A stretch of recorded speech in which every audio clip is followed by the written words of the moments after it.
መስፍን ቤተሰቦች እንዴት ናችሁ? ሁሉ ሰላም ነው? ሁሉ መልካም ነው? እኔ ወንድማችሁ መስፍን እባላለሁ። በማህበራዊ ሚዲያ ላይ እገኛለሁ። የእግዚአብሔርን ታላቅነት በማውራት የእግዚአብሔርን ኃያልነት በማውራት የእግዚአብሔርን ገናናነትና ሁሉን ቻይነትን በማውራት እንገኛለን። በምድረ በዳው ዘመኔ ባለውበት ዘመን እዚህ እስከምደርስበት ዘመን ድረስ እስከዚህ ድረስ የጠበቀኝ የእግዚአብሔር እጅ ነው። የጋረደኝ እግዚአብሔር ነው። ዛሬም የረዳኝ ነገም የሚረዳኝ እግዚአብሔር ነውና የእግዚአብሔርን ወንጌል እናገራለሁ። በማህበራዊ ሚዲያ እገኛለሁ። የመዳንን ወንጌል እናገራለሁ።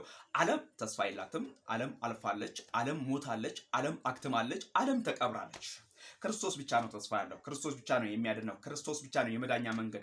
ወዳጆቼ፣ ወንድሞቼ ይሄ መጽሐፍ ቅዱስ እንደዚህ ይላል፣ በእኔ ተማምኗልና አስጥለዋለሁ፣ ስሜንም አውቋልና ጋርደዋለሁ ይላል። በእግዚአብሔር የተማመነ ሰው ከአጋንንት ያመልጣል። በእግዚአብሔር የተማመነ ሰው ከክፉ ያመልጣል። በእግዚአብሔር የተማመነ ሰው ከክፋት ከዓለም ሴራ ያመልጣል። ስለዚህ ወዳጆቼ፣ ወንድሞቼ በዚህ ዘመን በእግዚአብሔር እንድትተማመኑ እናገራለሁ። በእግዚአብሔር እንድትደገፉ እናገራለሁ። በኢየሱስ ክርስቶስም የመዳናችን ቀን አሁን ነው። የመዳን ቀን ዛሬ ነው። የመዳን ቀን አሁን በዚህ ሰዓት ነው። በኢየሱስ ብታምኑ ይሆንላችኋል፣ ባታምኑ ግን ይፈረድባችኋል። ሞት ከፊታችሁ አለ፣ ህይወትም ከፊታችሁ አለ። መምረጥ የእናንተ ፈንታ ነው።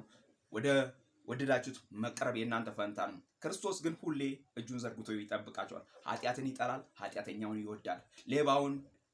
ሌብነቱን ትቶ እንዲመጣ ይፈልጋል። ክርስቶስ ኃጢአትን ነው የሚጠላው፣ ኃጢአትን ይወዳል። ወዳጆቼ፣ ወንድሞቼ እኔ ኃጢአተኛ ነኝ። እኔ የተሸከምኩት ኃጢአት፣ እኔ ከልጅነቴ እንደዚህ የሰራሁት ኃጢአት አለ፣ አይቀበለኝም አይባልም። መጽሐፍ ቅዱስ ሲናገር እንደዚህ ይላል፣ እግዚአብሔር በምህረቱ ባለጠጋ ነው ይላል። በምህረቱ ባለጠጋ የሆነ አምላክ ደግሞ ሁላችንንም ይጠብቀናል፣ ሁላችንም ይንከባከበናል፣ ሁላችንም ይጠብቀናል። እሱ እንደ ሰው አይደለም፣ አይፈርድም። እሱ እንደ ሰው አይደለም፣ አይገልም። እሱ እንደ ሰው አይደለም፣ እያሳደደ አይመጣም። እሱ እንደ ሰው አይደለም፣ የትላንትናውን ነገር እያነሳ ከእንደገና እየፈነቃቀለ አያቆስልም።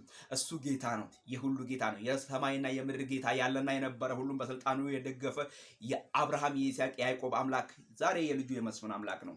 መዳን በሌላ በማንም የለም።